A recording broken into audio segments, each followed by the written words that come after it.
Assalamualaikum warahmatullahi wabarakatuh. Salam sejahtera untuk kita semua. Om Swastiastu, Namo Buddhaya, salam kebajikan. Semoga berkat Tuhan selalu menyertai keluarga dan anak-anakku semuanya. Hari ini kita berjumpa kembali di jam ketiga ini dengan materi komputer dan jaringan dasar.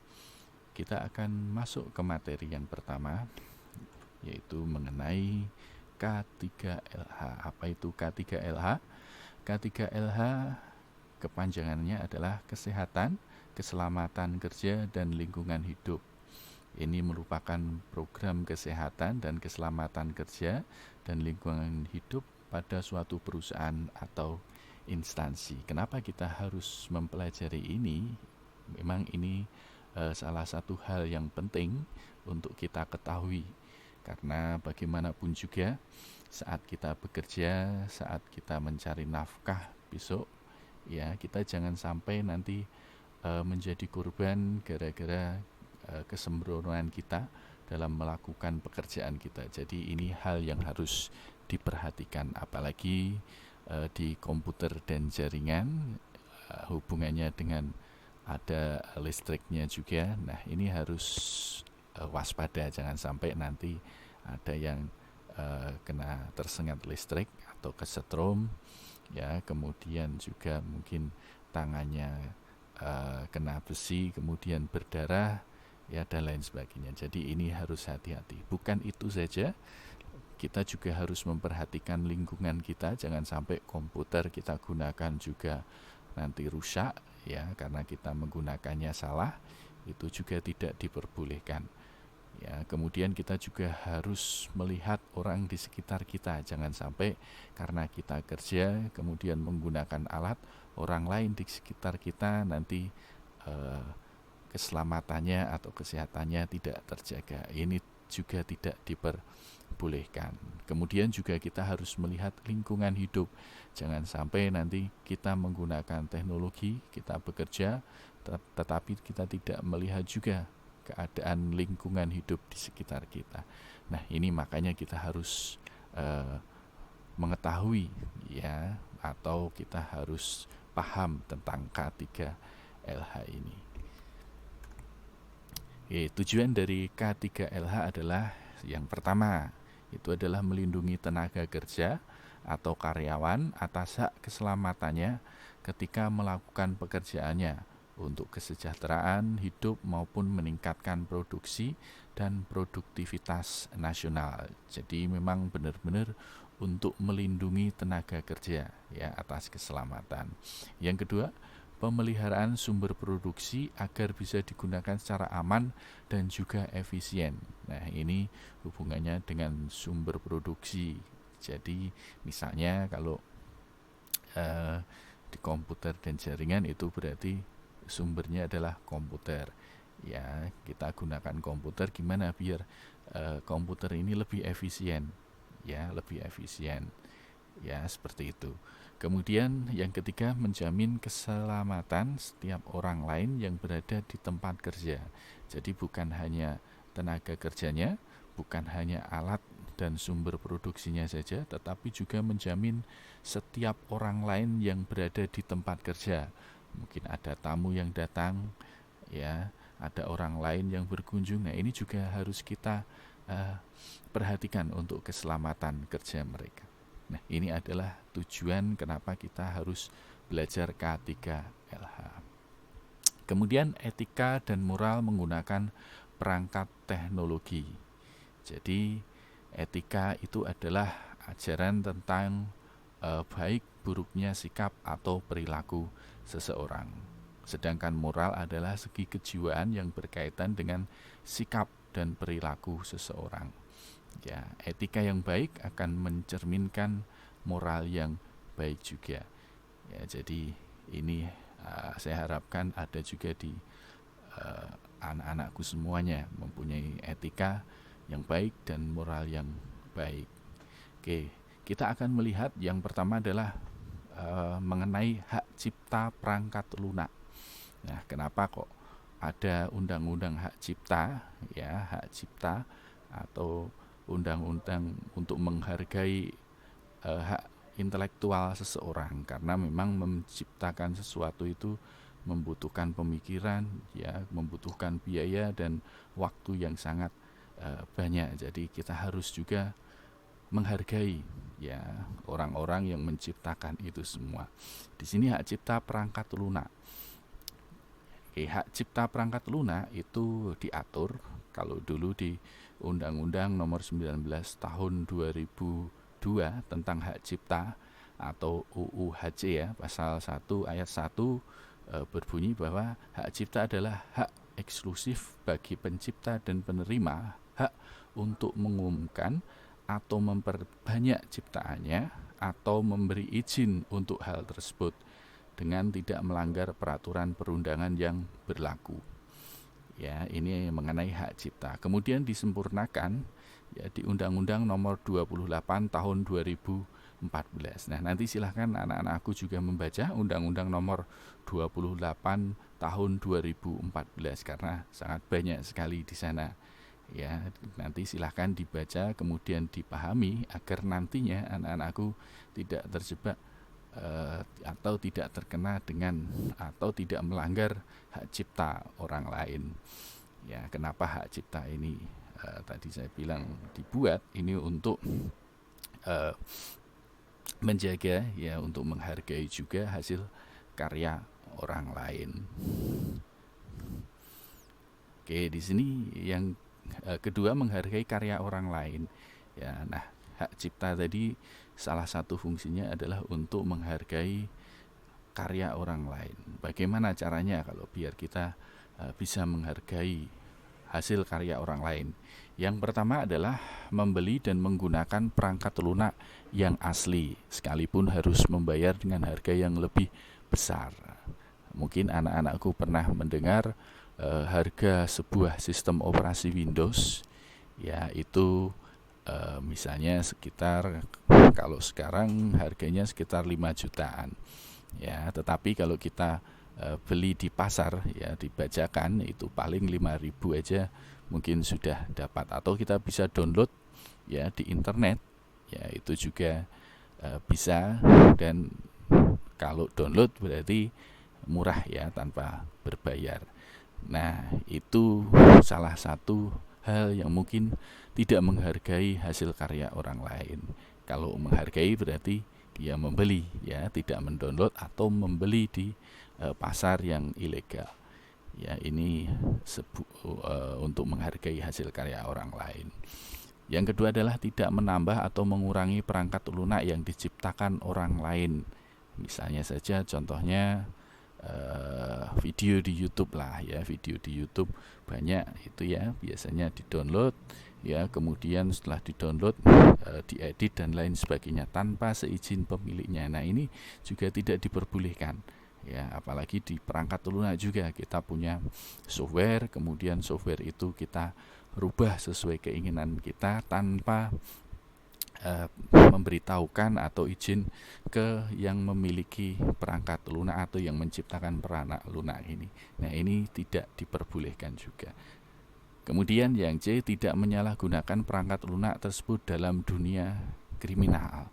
Nah, ini biasanya karena anak-anakku semuanya masih muda-muda, mungkin masih pengen mencoba, tetapi saya ingatkan bahwa mencoba di sini jangan sampai nanti masuk ke dunia kriminal, karena nanti akan membahayakan anak-anakku sendiri, ya, karena kalau misalnya mungkin anak-anakku nanti menggunakan virus misalnya gitu, ya, kemudian menyebarkan ke komputer orang lain atau lewat internet, nah, ini bisa kena juga.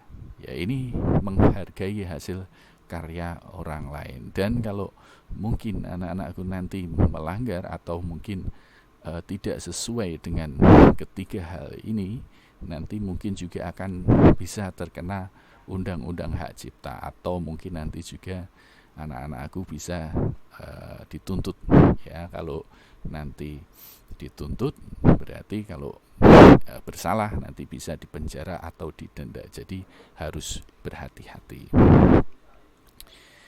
Kemudian yang ketiga illegal copy.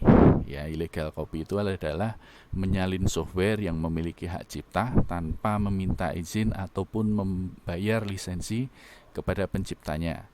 Ya, adalah praktek yang tidak syah atau illegal copy. Nah, ini biasanya kalau dulu itu mengcopy, misalnya mengcopy film, ya, itu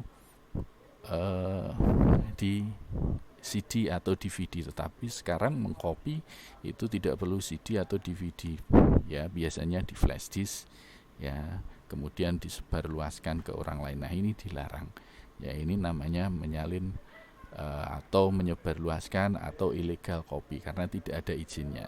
Tetapi kalau anak-anakku sudah izin ke pemiliknya, ini tidak masalah. Tetapi kalau belum, jangan sampai, apalagi sampai dijual, ini sangat berbahaya.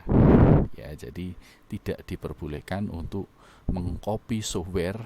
Ya, software itu bisa Microsoft Office dan lain sebagainya itu, ya. Nah, kemudian menyebarluaskan dan menjualnya itu tidak diperbolehkan tanpa seizin pembuatnya atau pemiliknya.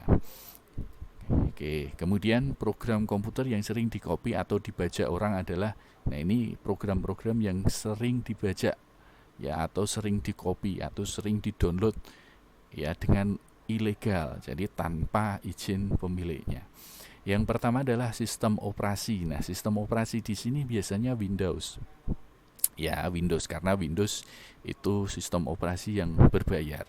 Kalau kalian pengen sistem operasi yang tidak berbayar, ada juga, ya, banyak, ya, Linux itu biasanya mereka tidak berbayar, ya, dan bebas kalian mau mengcopy kemudian mau menjualnya juga tidak bermasalah, ya, itu.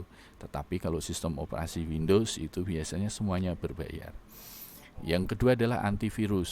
Nah, antivirus itu juga ada yang berbayar, ada yang free. Nah, kalau kalian mau menggunakan yang tanpa berbayar atau free itu juga banyak, ya, yang bagus juga banyak, ya, itu antivirus. Kemudian yang ketiga, C, program aplikasi desain grafis. Nah, ini juga sering dibaca atau di copy, ya, misalnya Corel Draw, kemudian Photoshop, ya, itu banyak sekali dibaca, ya, karena memang harganya sangat mahal.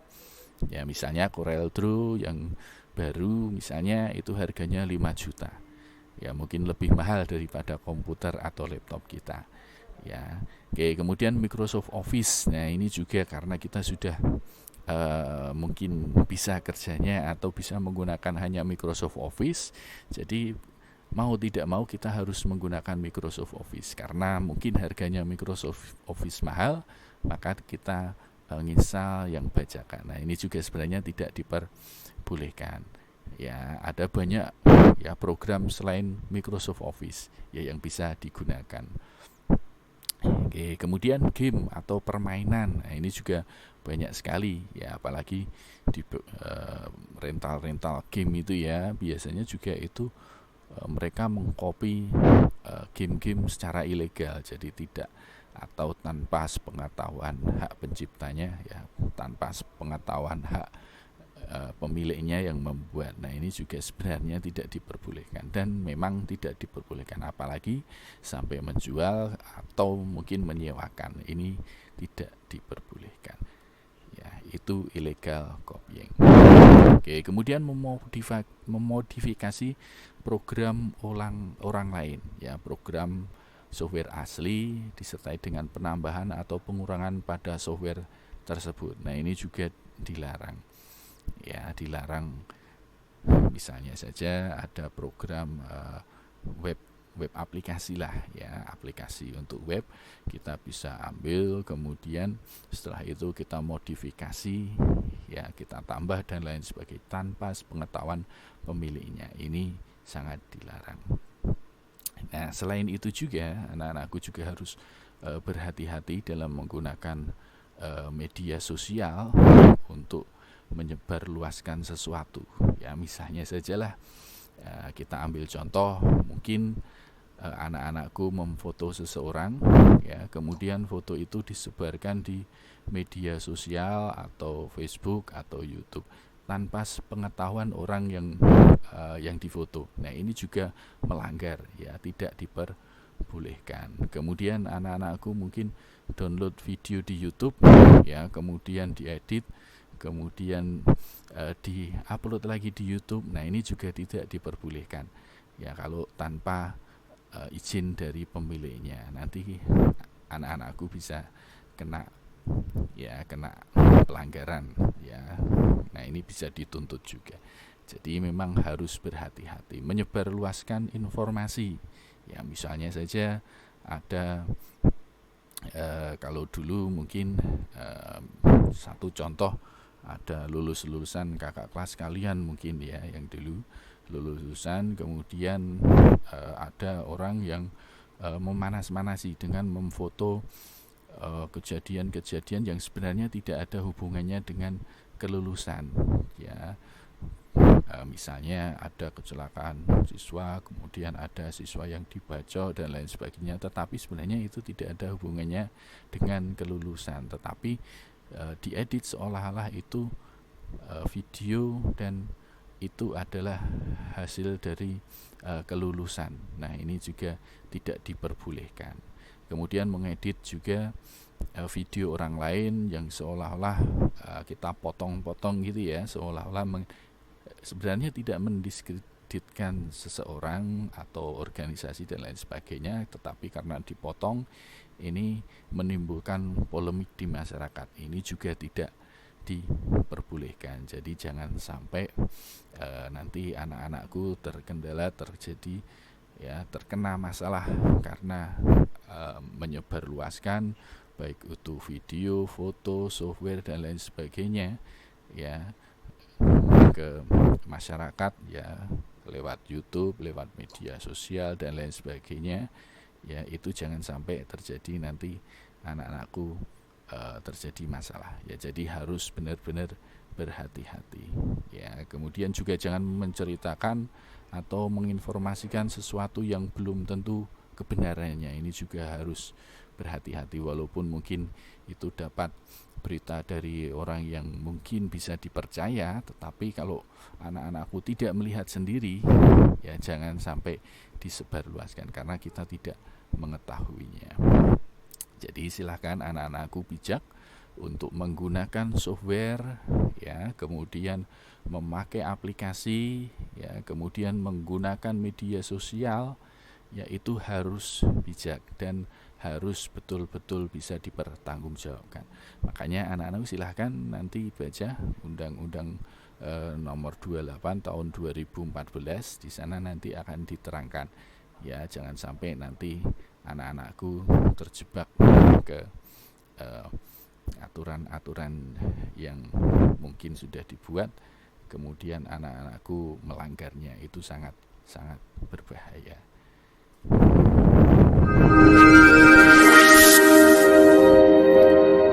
Oke, demikian sedikit materi dari saya.